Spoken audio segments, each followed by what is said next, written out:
Bismillahirrahmanirrahim. Assalamualaikum warahmatullahi wabarakatuh. Selamat pagi anak-anak. Berjumpa lagi pada channel Pak Guru SD. Nah, pada video pembelajaran kali ini kita akan belajar tema 4 kewajiban dan hakku. Subtema 1 kewajiban dan hakku di rumah. Pembelajaran kelima. Nah, ingat ya anak-anak, sebelum memulai pembelajaran, kita berdoa terlebih dahulu menurut agama dan kepercayaannya masing-masing, agar proses pembelajaran dan kegiatan kita hari ini dapat dimudahkan. Amin. Setelah berdoa, tidak lupa untuk menyiapkan alat tulisnya ya, untuk menuliskan informasi baru yang akan kalian ketahui. Oke, kita mulai pembelajaran hari ini. Rumah tempat berlindung. Setiap orang wajib melindungi dirinya dari bahaya. Salah satu tempat berlindung adalah tempat tinggal.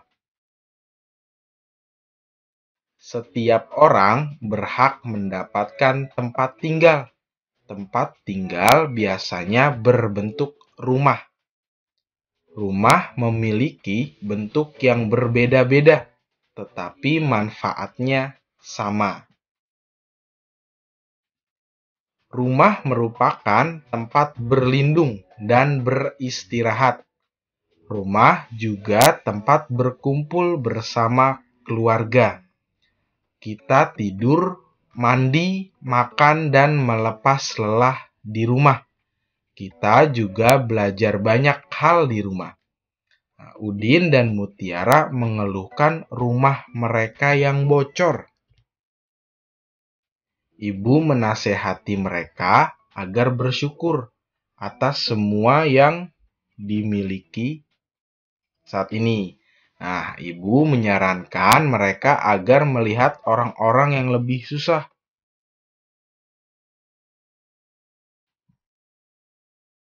Banyak anak yang tidak memiliki rumah ya. Banyak anak yang tetap bahagia meski rumahnya banjir. Dengan bersyukur, hati akan senang. Nah, jadi anak-anak kalian harus bersyukur ya. Sudah tinggal di rumah yang nyaman untuk kalian. Coba lihat di sekeliling kalian. Tentu ada orang juga yang tidak memiliki rumah ya. Terlantar. Dan sekalipun memiliki rumah, mungkin rumahnya juga ada yang tidak layak ya. Nah, tentu alhamdulillah juga kalian memiliki rumah yang dapat melindungi kalian ya, membuat kalian merasa aman dan nyaman.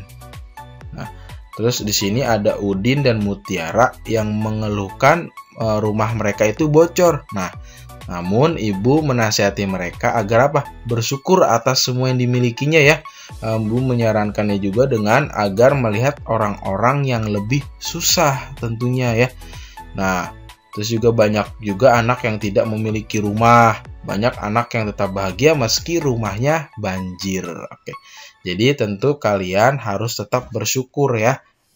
Dan memiliki hati yang senang dengan rumah yang kalian miliki tentunya. Karena rumah kalian tentu akan membuat kalian merasa aman dan nyaman. Amati teks di atas. Teks yang tadi ya. Garis bawahi kalimat yang menunjukkan saran. Nah, tulislah saran lain untuk Udin dan Mutiara. Oke nih, sini ada saran yang berdasarkan teks yang tadi nih.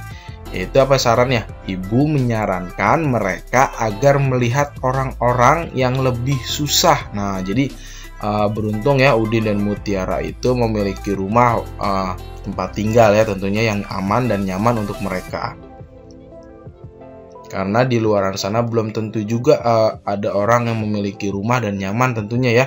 Dan juga ada juga masih yang tinggalnya itu di tempat yang kurang nyaman tentunya. Saran lain untuk Udin dan Mutiara. Nah, di sini ada saran lain nih untuk Udin dan Mutiara. Yang pertama, Udin dan Mutiara sebaiknya jangan mengeluhkan rumah mereka yang bocor ya.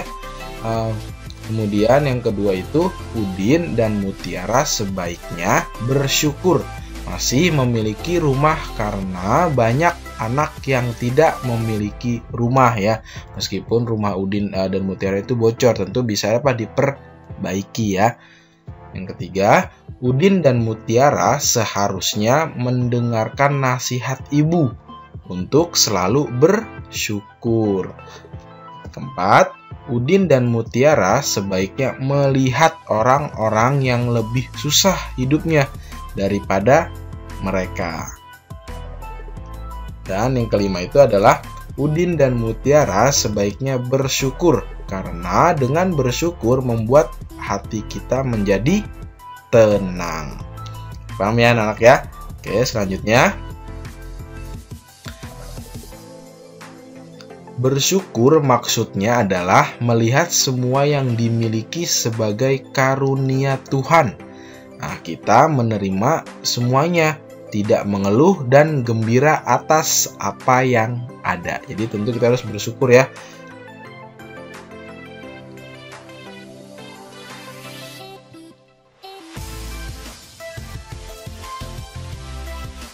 Kamu wajib bersyukur memiliki tempat tinggal. Tempat tinggal akan melindungi dirimu dari bahaya. Kamu juga wajib merawat dan melindungi tempat tinggalmu. Apa saja kewajiban dan hakmu berkaitan dengan tempat tinggal. Jadi kita akan mempelajari tentang kewajiban dan hak terhadap tempat tinggal ya. Oke, ini kewajiban di rumah ya, tempat tinggal kita ya, rumah kita ya. Pertama itu adalah bersyukur karena memiliki tempat tinggal. Nah, karena di luar sana juga masih banyak orang yang tidak memiliki tempat tinggal ya. Yang kedua, berbicara lembut dan sopan tentunya terhadap kedua orang tua ya, terhadap kakak maupun terhadap adik. Ketiga, membantu merapikan dan menata rumah. Nah, berarti membantu pekerjaan rumah ya. Keempat, saling mencintai, menjaga, melindungi, dan menghargai. Selanjutnya, saling menolong dan memaafkan ya. Jadi apabila ada kakak atau adik atau orang tua mengalami kesulitan, kita membantunya ya. Ini juga ada yang memiliki kesalahan atau apa, kita berbicara atau membicarakannya secara baik-baik dan saling memaafkan. Selanjutnya itu menjaga kebersihan dan kerapihan rumah. Oke. Dan setelah melakukan kewajiban, maka kita memiliki hak kita di rumah. Nah, hak kita itu apa sih di rumah? Nah, yang pertama itu mendapat rumah yang bersih dan rapi. Nah, dengan kita bekerja sama membersihkan rumah, maka rumah kita akan bersih dan rapi tentunya ya. Kemudian yang kedua, dicintai, dijaga, dilindungi, dan dihargai. Ketiga, diberlakukan dengan lembut dan sopan ya. Jadi kita itu harus dilakukan di rumah itu dengan lembut dan sopan. Apabila kita melakukan sesuatu terhadap orang lain dengan lemah lembut dan sopan, maka kita pun akan mendapatkan hal serupa ya. Dan yang keempat, mendapat tempat tinggal. Nah, tentunya kita akan mendapatkan tempat tinggal ya untuk diri kita. Ya, selanjutnya, apakah kamu memiliki kewajiban dan hak lain di rumahmu? Nah, itu ya, tentu kita memiliki, setiap orang memiliki kewajiban dan haknya berbeda-beda di setiap rumahnya. Nah, ini Pak Guru mencontohkannya seperti ini nih. Nah, kewajiban dan hak di rumah. Pertama, anak wajib, tentu kalian nih ya. Kalian anak-anak wajib belajar nih mematuhi setiap aturan di rumah. Siapa yang membuat aturan? Orang tua kalian membuat aturan dan kalian menyepakatinya ya. Secara musyawarah kira-kira aturan itu sesuai tidak untuk diberlakukan di rumah kalian. Yang kedua, membantu kedua orang tua atau sebaliknya. Nah, jadi saling tolong menolong ya. Ketiga, kewajiban menjalankan perintah agama. Nah, ini baru wajib ya, tentu setiap agama itu memiliki kewajibannya masing-masing ya.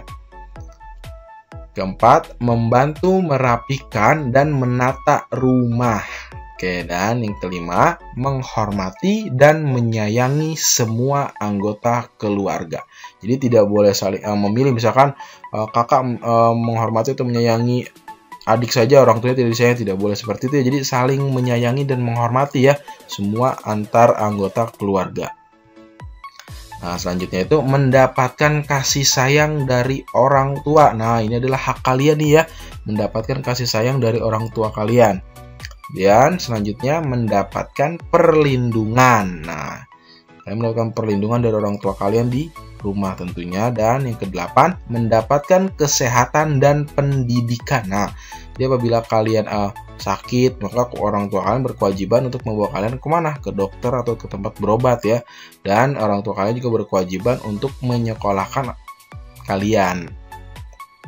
Dan yang kesembilan, mendapatkan waktu dan tempat untuk bermain. Nah, dan yang terakhir adalah menikmati semua fasilitas yang ada di rumah. Jadi fasilitas yang ada di rumah tentu milik kalian juga. Jadi kalian harus memanfaatkan fasilitas yang ada untuk keberhasilan kalian tentunya ya.